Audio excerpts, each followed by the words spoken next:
오늘 마가복음 11장 12절에서 26절 이 말씀을 가지고 하나님을 믿는 믿음을 가져라 하는 제목으로 은혜 나누고자 합니다. 오늘 말씀은 11장 11절과 연결해서 생각해 봐야 됩니다. 11장 11절은 하나님의 아들이시며 하나님과 동등하신 예수께서 성전을 방문했는데 아무도 예수님을 영접하지 않았습니다. 성전에서 예배를 인도하는 사람들은 제사장들이고 성전에서 가르치던 사람들은 율법학자들입니다. 제사장과 율법학자들은 사내들인 공회를 이루어서 성전을 중심으로 이스라엘 백성들을 이끌어가던 사람들입니다. 그런데 이들이 예수님을 영접하지 않고 거부한 것입니다. 마가는 예수님이 바로 하나님의 아들 메시아라는 것을 계속 증언하고 있습니다. 유대교 지도자들도 하나님이 아니면 할 수 없는 예수님의 놀라운 가르침과 놀라운 기적들을 듣고 보았습니다. 또 수많은 사람들이 메시아의 대관식을 행하고 대관식을 축하하는 행진을 하는 것도 보았기 때문에 예수에 대해서 모른다고 할 수가 없었습니다. 너무나 놀랐기 때문에 뭐라고 합니까? 귀신의 왕을 힘입어서 능력을 행한다, 이렇게까지 말했습니다. 왜요? 부인할 수 없는, 하나님이 아니면 할 수 없는 일이기 때문에 그렇게 말하는 것입니다. 유대교 지도자들은 메시아로 오신 예수님을 알고도 분명히 거부한 것입니다. 그 이유는 성전을 이용해서 백성들을 정죄하고 착취해서 자신들의 부와 명예를 쌓고 있었기 때문입니다. 그런데 예수님은 저들이 추방시킨 죄인들을 용서하시고 받아주셨기 때문입니다. 우리는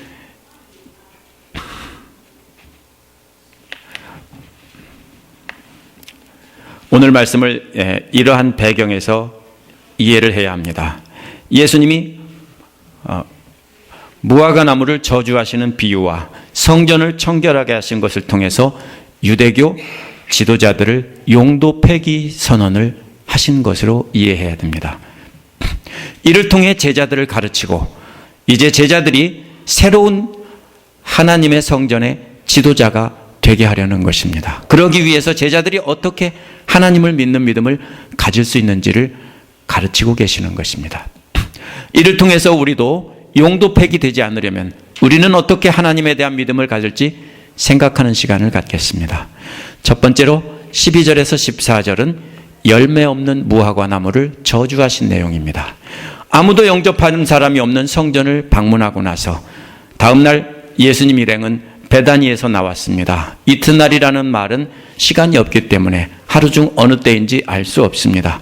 예수님께서 시장하셨다고 하셨기 때문에 베다니에서 아침 식사를 하고 나오셨고 때가 점심때에 가까웠을지도 모른다, 저는 이렇게 추측을 합니다. 시장하시던 중에 멀리서 잎사귀가 있는 무화과 나무를 보시고 혹시 열매가 있을까 해서 그 나무 가까이 가셨습니다. 가까이 가서 찾아보셨는데 잎사귀만 있을 뿐 열매가 아무것도 없었습니다. 13절 끝부분에 보면 이는 무화과 나무 철이 아니었기 때문이다 라고 이유를 설명하고 있습니다.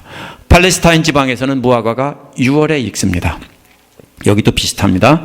그런데 오늘 본문은 6월절 때이므로 4월입니다. 그래서 무화과 철이 아니라고 하는 겁니다. 무화과 철도 아닌데 왜 열매를 찾으셨을까요? 우리 교회 현관에 있는 무화과 나무만 보아도 알 수 있습니다. 무화과 나무는 봄철에 열리기도 하지만 가을철에도 열립니다. 이게 오늘 아침에 제가 따온 무화과입니다. 가보면 지금도 많이 열려 있습니다. 지금 우리 교회 무화과 나무는 잎이 다 떨어진 채 작은 열매만 몇 개 매달려 있습니다. 이스라엘에서는 주로 봄에 무화과를 수확하지만 가을에도 적은 양을 수확합니다.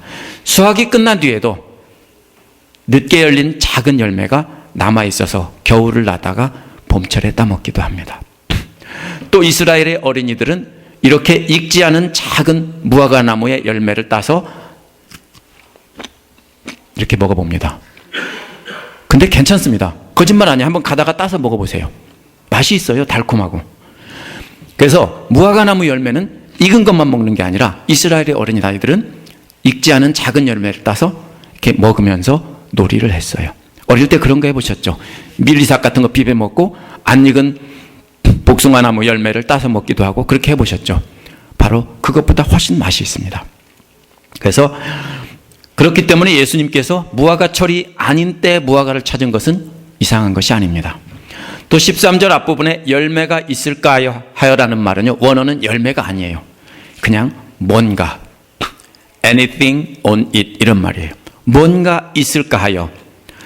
원래는 구체적으로 무화과나 아니면 열매라고 써야만 하는데 뭔가라는 말을 쓴 겁니다. 이거는 그냥 쓴 게 아니라 분명한 뜻이 있습니다.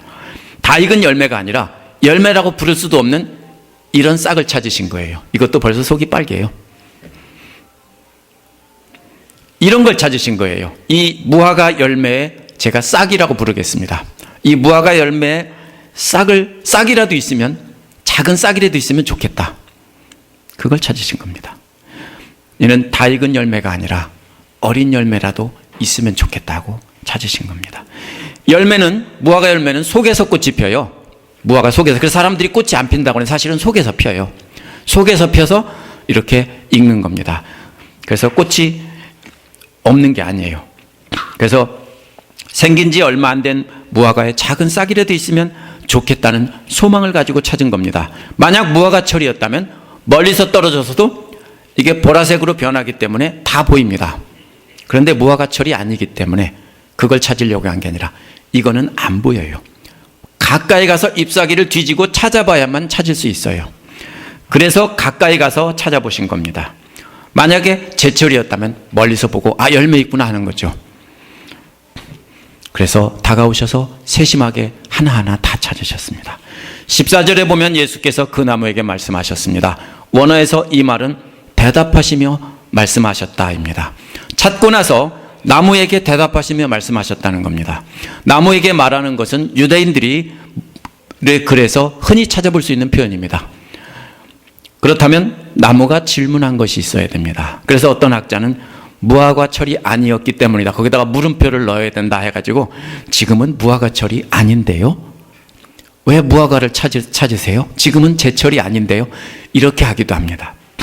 만약 나무가 말할 수 있었다면 예수님한테 그렇게 말했을 겁니다. 지금은 무화과철이 아닌데요? 이에 대해 예수님께서 대답하시길, 이제부터 내게서 영원히 열매를 따먹을 사람이 없을 것이다. 예수님은 쓸데없이 나무를 저주하셨습니다. 예수께서는 열매 없는 무화과를 통해 제자들을 가르치려고 하셨기 때문입니다. 실제로 무화과 얘기가 아니라 이 이야기는 비유입니다. 14절 끝부분에 보면은 예수께서 말씀하시는 것을 제자들이 들었다라고 했습니다. 이것은 예수님께서 제자들을 가르치고 있다는 것을 분명히 나타내 줍니다. 이 말은요, 제자들이 계속해서 주의 깊게 듣고 있었다, 이런 뜻입니다. 배울 때 하는 말입니다. 제자들이 주의 깊게 계속해서 듣고 있었다. 예수님은 열매 없는 무화과 나무를 비유로 사용해서 제자들을 가르치고 계신 겁니다. 그렇다면 당시 이스라엘 사람들에게 무화과가 어떤 뜻으로 쓰였는지 알아야 됩니다. 미가 4장 4절에 보면 사람마다 자기 포도나무와 무화과나무 아래서 평화롭게 살 것이다 라고 했습니다. 또 스가랴 3장 10절에서는 너희가 각각 포도나무와 무화과나무 아래서 서로 초대하리라 이렇게 했습니다.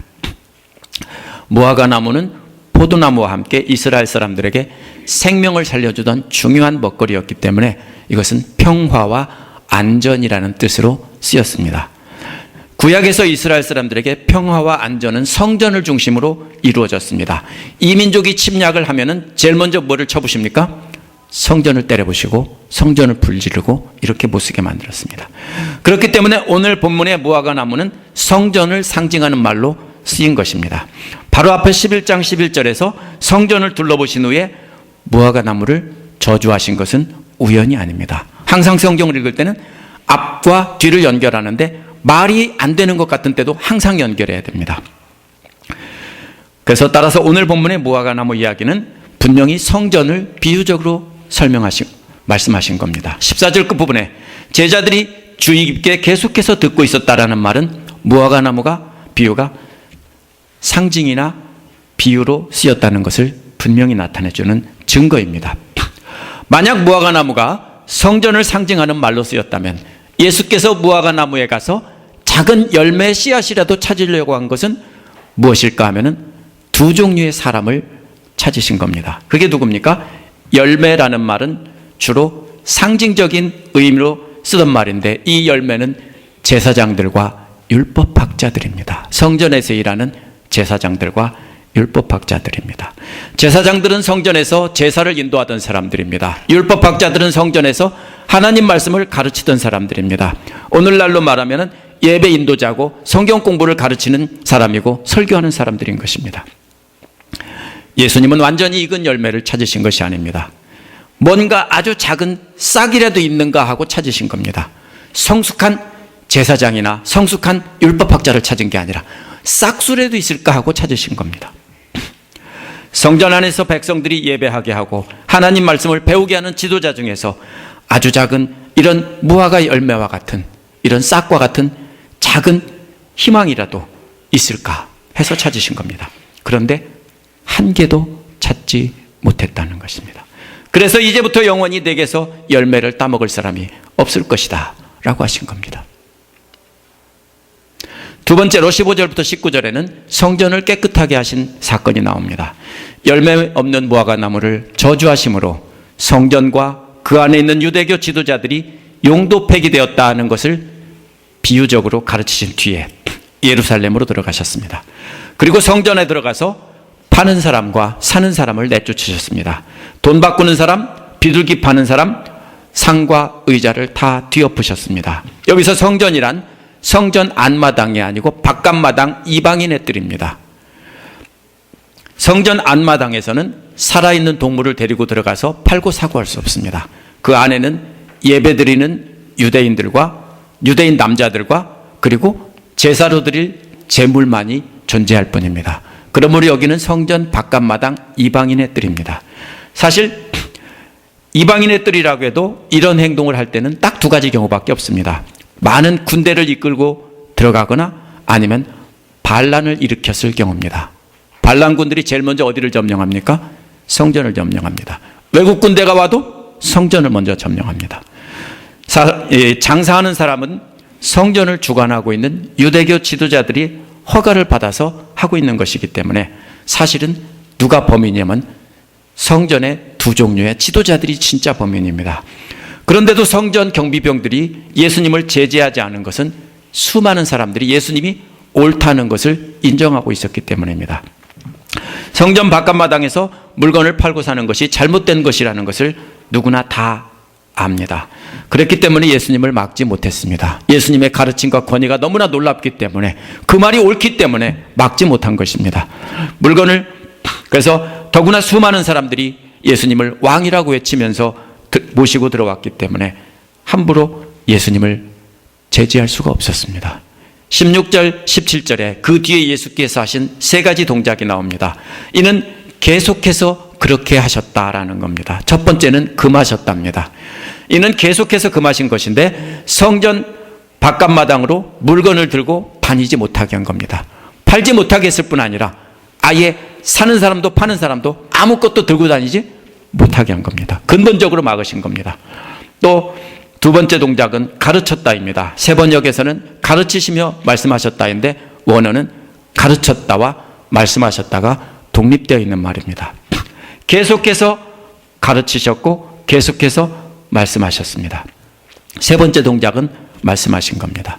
그래서 계속해서 가르치셨고 계속해서 말씀하신 겁니다. 그러면 그들이 누굴까요? 이들은 이 듣는 대상은 1차적으로는 물건을 사고 파는 사람들입니다. 하지만 예수님은 그 사람들에게 말씀하신 것이 아닙니다. 진짜 범인은 그 뒤에서 허가를 내주고 돈을 받던 유대교 지도자들입니다. 며느리가 시어머니가 미워서 시어머니한테 하고 싶은 말이 있으면 뭡니까? 아이를 때리면서 막 뭐라고 하죠? 그러면 누구 들으라고 하는 겁니까? 시어머니 들으라고 하는 겁니다.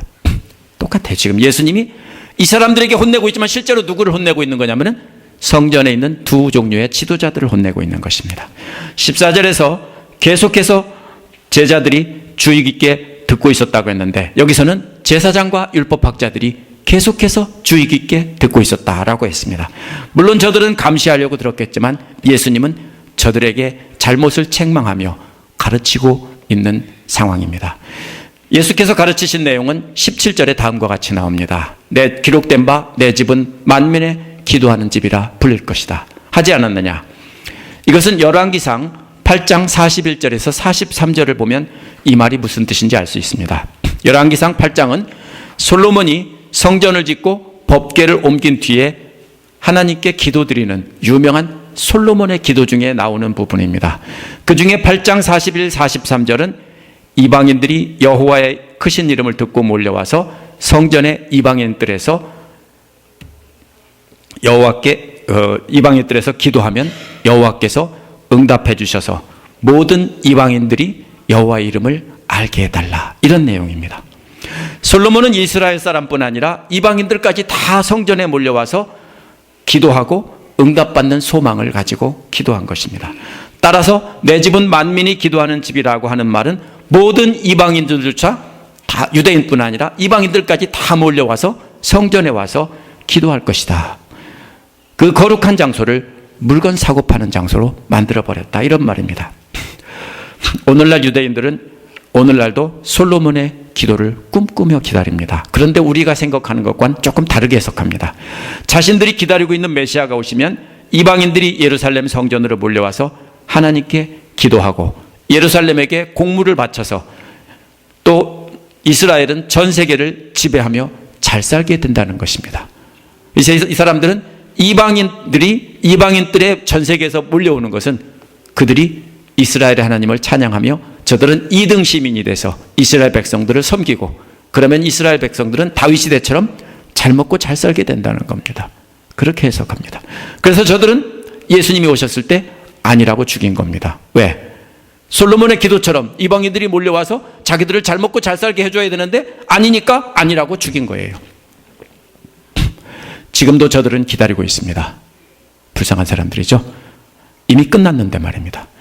저들은 틀렸습니다. 온 세계 만민이 하나님의 이름을 부르며 하나님께 기도하게 되는 것이지 이스라엘을 세계의 정치의 중심으로 만드는 것이 아닙니다. 어떻게 이루어졌습니까? 새로운 성전인 교회를 통해서 온 세계 만민이 교회에 몰려와서 하나님께 예배드림으로 이 솔로몬의 예언은 성취가 되었습니다. 예수님은 17절 뒷부분에서 그런데 너희는 그곳을 강도의 소굴로 만들어버렸다라고 말씀했습니다. 만들어버렸다는 말은 완전히 만들어버렸다는 겁니다. 완성했다는 겁니다. 더 이상 손댈 게 없다는 뜻입니다. 무슨 뜻입니까? 끝났다는 겁니다. 다시 수리가 불가능하다는 거예요.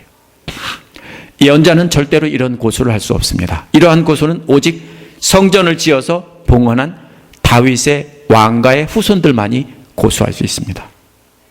왜? 솔로몬이 지어서 봉헌했기 때문에 소유권은 그 자손들에게 있습니다. 열왕기상 23장 1절에서 14절에 보면 요시야의 개혁이 나옵니다. 요시야도 다윗의 후손이기에 성전이 잘못된 것을 뭡니까? 뒤집어 엎고 우상들을 다 없애버리고 청결하게 할 수 있었던 것입니다. 따라서 예수님은 단순한 예언자가 아니라 구약에 예언된 다윗의 후손으로 오신 것이고 성전의 주인으로 오신 메시아라는 것입니다. 이러한 개혁의 목적은 바로잡는 것이지 처벌이 아닙니다. 원래는 성전이 더럽혀지고 훼손된 것은 본래의 모습을 회복시키려는 것이 바로 원래의 목적입니다. 원래 성전은 온 세계 만민이 하나님 앞에 나와 기도하는 곳입니다. 그런데 당시 유대교 지도자들은 자신들의 돈벌이 장소로 만들어버렸습니다. 예수님은 성전에서 팔고 사는 사람들을 책망하면서 그 뒤에서 조종하던 유대교 지도자들을 책망하신 겁니다. 저들이 회개하고 돌아서게 하려는 것입니다. 만약 유대교 지도자들이 예수님 말씀을 듣고 예수님 말이 맞다 하며 가슴을 치며 엎드려 회개했다라면 성전은 AD 70년에 파괴되지 않았을 것입니다. 유대교 지도자들이 예수님의 복음 전파에 중심에 섰을 것이고 모든 유대인과 함께 복음 전파에서 오늘날 이스라엘은 예수님의 교회의 중심이 되었을 것입니다. 그래서 온 세계가 복음으로 하나가 됐을지도 모릅니다. 그런데 저들은 그렇게 하지 않았습니다. 18절에 유대교 지도자들의 반응이 나옵니다. 유대교 지도자들은 어떻게 하면 예수님을 죽일까 방법을 찾고 있었습니다. 이는 바로 죽일 수가 없었다는 겁니다. 예수님을 죽일 뾰족한 수가 생각나지 않았다는 겁니다. 이러한 반응은 때문에 성전 청결은 회복이 아니라 폐기의 선언이 된 것입니다. 그 이유가 바로 그 뒤에 나옵니다. 무리가 다 예수님의 가르침에 놀라고 있었기 때문이다. 제사장들은 두려움은 무리들이 폭동을 일으킬지도 모른다는 것이 아닙니다. 왜냐하면 마가복음에서 두려워했다는 말은 그 이상의 의미를 가지고 있기 때문입니다. 마가복음 4장 41절에서 바람과 바다를 복종시키신 예수님을 두려워했습니다. 5장 15절에서는 군대 귀신 들렸던 사람이 멀쩡하게 된 걸 보고 두려워했습니다. 5장 33절에서는 혈루증을 앓는 여인이 모든 것을 다 하시는 예수님을 보고 두려워했습니다. 6장 50절에서는 물 위에 걸어오시는 예수님을 보고 두려워했습니다. 따라서 유대교 지도자들이 예수님을 두려워한 것은 예수님 안에서 놀라운 영적인 권위를 발견했기 때문입니다. 그걸 볼 때 어떻게 느낍니까? 소름이 끼칠 정도로 어떤 강력한 영적 권위를 발견했기 때문에 저들이 두려워한 겁니다. 그 권위는 하나님이 아니면 할 수 없는 놀라운 권위입니다. 여기서 유대교 지도자들이 발견한 권위는 놀라운 가르침 때문입니다. 모든 무리가 그 가르침에 놀랐습니다. 무리들뿐 아니라 유대교 지도자들도 소름 끼칠 정도로 놀랐습니다. 하지만 저들은 영적 권위 앞에 엎드리지 않고 예수님을 죽일 방법을 찾았습니다. 자신들이 누리고 있는 재물과 명예와 권력에 눈이 멀어서 예수님이 때문에 그것을 다 잃을지도 모른다라고 생각하기 때문에 저들은 예수님을 죽이려고 한 겁니다. 이처럼 회개하는 자들의 반응 때문에 이 부분은 성전의 회복 선언이 아니라 폐기의 선언이 된 것입니다. 이제 성전을 폐기 처분하시겠다는 것입니다. 저녁 때가 되어 예수님 일행은 그 도시에서 빠져나갔습니다. 빠져나간 이유는 유대교 지도자들의 그런 위협 때문에가 아닙니다. 명절에 너무나 많은 순례객들이 예루살렘에 가득 차서 성 안에서 숙소를 구할 수 없었기 때문입니다. 오늘날 요세미트나 옐로우스톤 같은 유명한 내셔널파크 안에서 숙소를 구하기가 힘들고 값이 비싸면 어디로 갑니까? 한두 시간 차로 떨어진 곳에 가서 숙소를 구하고 차 타고 들어오고 나가고 그러죠? 그런 것과 똑같은 것입니다. 예수님의 경우도 마찬가지입니다. 바로 그래서 예루살렘 밖으로 나가신 것입니다. 세 번째로는 20절에서 26절에 보면 하나님을 믿으라는 말씀이 나옵니다. 다음 날 아침에 예수님 일행이 무화과나무 옆을 지나가다가 무화과나무가 뿌리채 말라 죽은 것을 보았습니다. 제자 중 베드로가 랍비님 저것 좀 보십시오. 선생님이 저주하신 저 무화과나무가 말라버렸습니다. 베드로는 하루 전에 예수님께서 저주하시며 가르치신 것을 기억하고 있었습니다. 하지만 그 뜻을 깨닫지는 못했습니다. 다른 제자들도 역시 몰랐습니다. 하루 만에 살아있는 나무가 완전히 마른다는 것은 있을 수 없는 일입니다. 보통 나무는 말라 죽어도 완전히 다 마르려면 상당한 시간이 필요합니다. 하지만 예수님은 놀라게 하려고 이 놀라운 기적인데요. 무리를 걸으신 것만큼 놀라운 기적이에요. 그런데 이것도 놀라게 하려고 나무를 말라 죽게 한 것이 아니라 제자들을 가르치려고 예수님께서 기적을 베푸신 것입니다. 이에 대해 예수님은 베드로에게만 대답하지 않고 모든 그 제자들에게 대답하셨습니다. 엉뚱하게 대답은 정말로 엉뚱합니다. 하나님을 믿어라. 이게 무슨 상관이 있어요? 말라 죽었다는데 하나님을 믿어라. 원어를 직역하면 하나님에 대한 믿음을 가지라 이겁니다. 그냥 믿어라가 아니라 하나님에 대한 믿음을 가져라. 무화과나무처럼 말라 죽어 저주받아서 말라 죽지 않으려면 하나님에 대한 믿음을 가지라는 겁니다. 성전과 함께 그 안에서 지도력을 행사하던 유대교 지도자들은 저주를 받아서 완전히 말라 죽은 것처럼 되어버렸습니다. 그렇게 되지 않으려면, 멸망하지 않으려면 하나님에 대한 믿음을 가지라는 것입니다. 23절에서 어떻게 하나님에 대한 믿음을 가질지 강조하는 해서 말씀하셨습니다. 내가 진정으로 말한다는 것은 아주 중요한 영적인 진리를 가르칠 때 공식처럼 하신 말씀입니다. 그 영적 진리는 세 단계로 되어 있습니다. 첫 번째는 말하라는 것입니다. 누구에게 말합니까? 이 산에게 말하라는 것입니다. 이 산은 우리가 그냥 아무 산이나 생각하는데 아무 산이 아닙니다. 이 산은 바로 예수님과 제자들 눈앞에 있던 예루살렘 성전이 있는 성전산입니다. 영어에 더에 해당하는 말과 디스에 해당하는 말이 함께 있습니다. 영어에서는 더 디스 마운틴 이런 말은 없지만 그리스에서는 존재합니다. 바로 그런 말입니다. 아무 산이나 말하는 게 아니라 이 성전이 있는 이 산더러 이 말입니다. 이 산더러 번쩍 들려서 바다에 빠지라는 거 말하는 것이 첫 번째 단계입니다. 여기서 하나님을 모신 성전이 있는 거룩한 성전산은 유다인들이 가장 소중히 여기는 것입니다. 거룩히 여기는 것입니다. 그런데 그 거룩한 성전이 있는 산을 바다에 빠지라고 하는 것은 정말 놀라운 일입니다. 오직 하나님 말고는 할 수 없는 일입니다. 번쩍 들리라는 말은요, 옮겨 심는다는 뜻이 아니고요, 죽은 나무를 뿌리채 뽑아서 바다에다 던진다는 말이에요. 옮겨 심는다는 뜻이 아니에요. 쓸모없으니까 갖다가 폐기 처분한다는 뜻입니다. 폐기 처분할 때 어디다 버려요? 오늘날도? 바다에다 잘 버리죠? 바다에다 그렇게 버리는 겁니다. 쓸모없는 성전산을 뽑아서 말라 죽은 무화과 나무를 바다에 버리듯 버린다는 겁니다. 이 바다가 뭡니까? 군대 귀신 들린 돼지떼를 폐기 처분하던 곳입니다.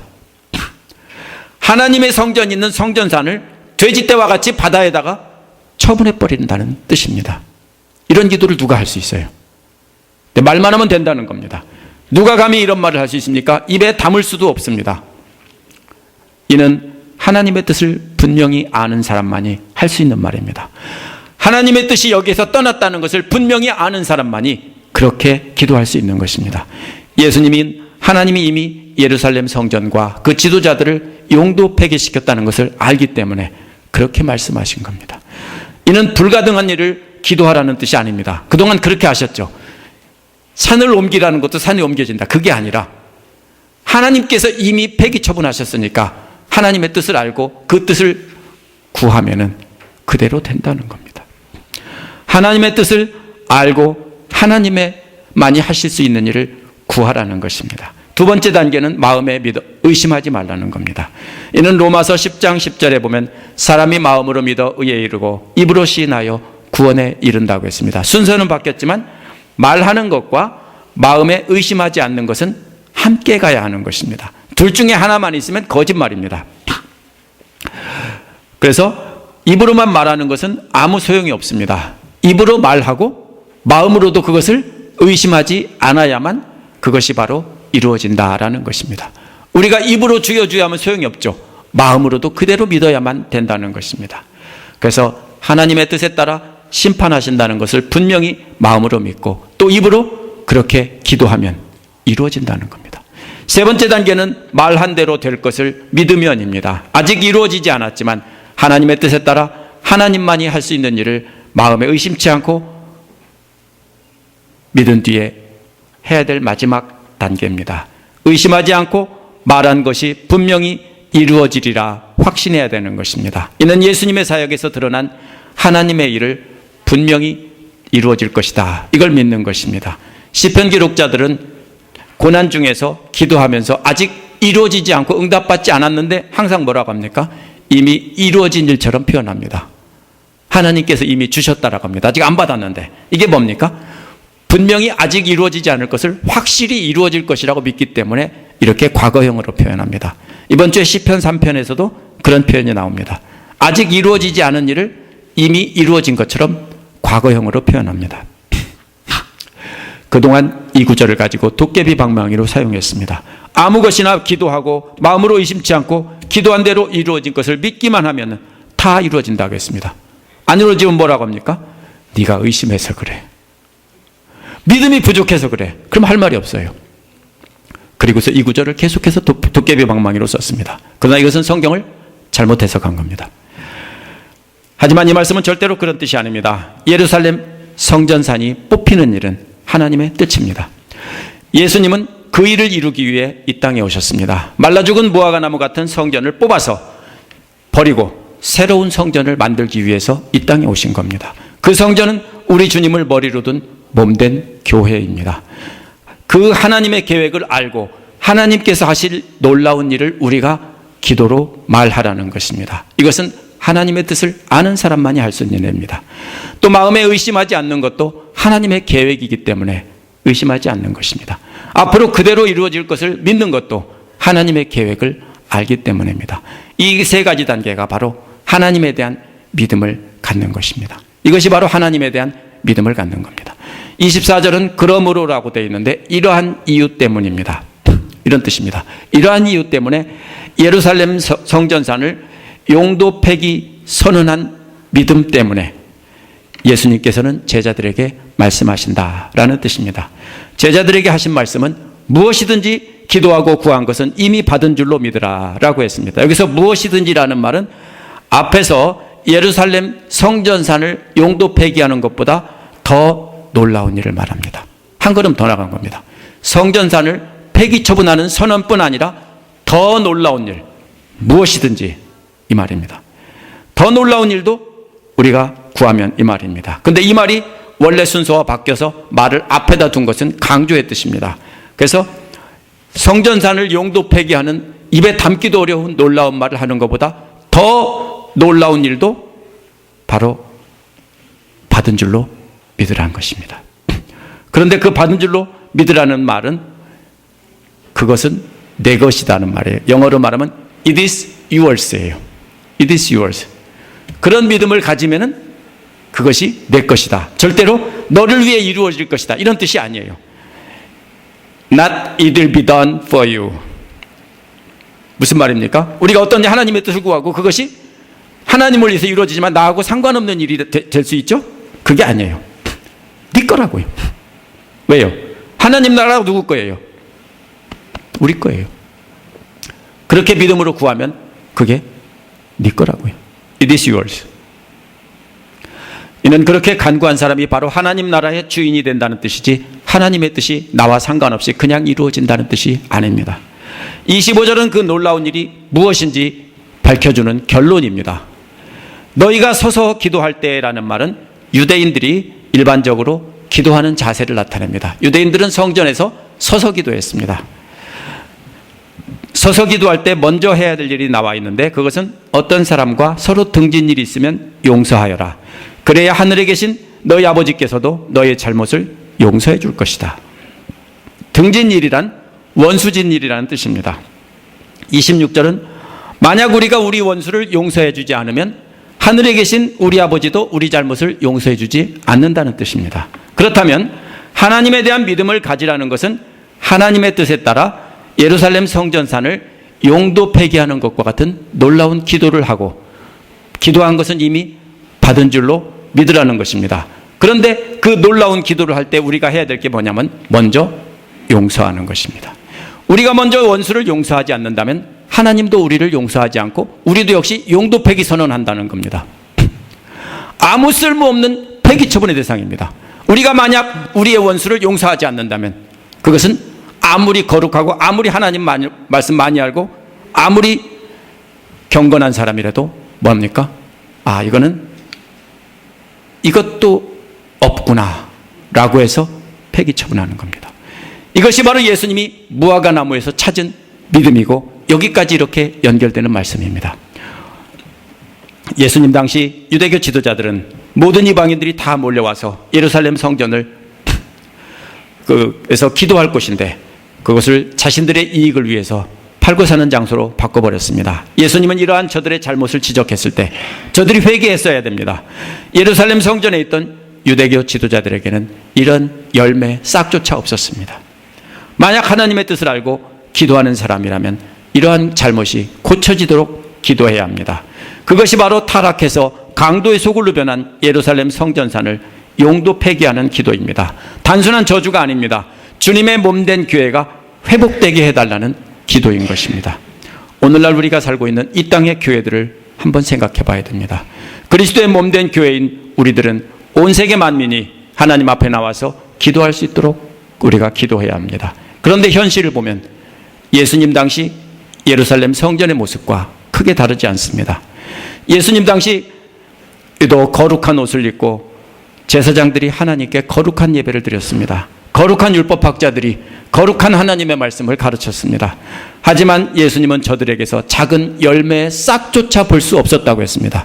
그렇게 거룩한 예배를 드리고 그렇게 거룩한 말씀을 가르치고 있는데도 말입니다. 행하지 않았다고요? 아니요. 저들은 누구보다도 하나님 말씀을 정직하게 지키려고 애를 썼던 사람이에요. 근데도 싹조차 없다고 했어요. 왜요? 저들은 죄인을, 원수를 용서하지 않고 폐기 처분했기 때문입니다. 자신들을 반대하는 사람이면 정죄해서 죽였기 때문입니다. 저들에게는 하나님의 용서하는 마음이 없었기 때문입니다. 오늘날 교회도 마찬가지입니다. 음악가들의 멋진 연주회보다 더 멋진 화려한 찬양이 울려 퍼집니다. 정말 유창하고 감동적인 설교들이 있습니다. 예배 시간마다 눈물바다가 됩니다. 그 안에 누가 봐도 괜찮은 성도들이 가득합니다. 하지만 오늘날도 예수님이 오셔서 찾으시는 것은 이 작은 무화과 열매의 싹과 같은 희망입니다. 화려한 예배가 아니고 거룩해 보이는 성도가 아니고 작은 싹입니다. 그 싹이 무엇입니까? 그것은 바로 자신의 원수를 용서하는 것입니다. 이는 바로 하나님의 마음을 가진 사람이고 하나님에 대한 믿음을 가진 사람입니다. 하나님에 대한 믿음이 없는 사람은 원수를 용서하시는 하나님의 마음을 가질 수가 없습니다. 예수님께서 우리 같은 죄인을 용서하신 것은 자신의 원수를 용서하는 사람을 찾으시는 겁니다.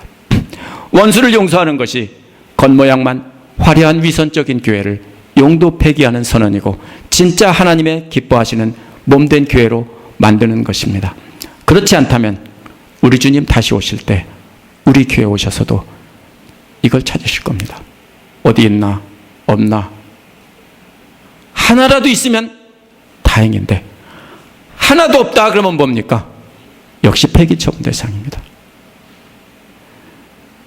수많은 교회들이 폐기 처분될지도 모릅니다. 우리 교회만 잘났다 소리가 아닙니다. 저만 잘났다 소리가 아닙니다. 하나님 말씀이에요. 우리 주님께서 원수된 우리를 용서하신 것처럼 우리도 우리의 원수를 용서하는 것이 곧 하나님의 뜻을 실현하는 길이고 하나님의 뜻을 하나님에 대한 믿음을 갖는 것이고 그것이 무화과 나무처럼 저주받아 말라 죽지 않고 성전이 멸망하는 것처럼 폐기 처분되지 않는 길입니다. 기도하겠습니다.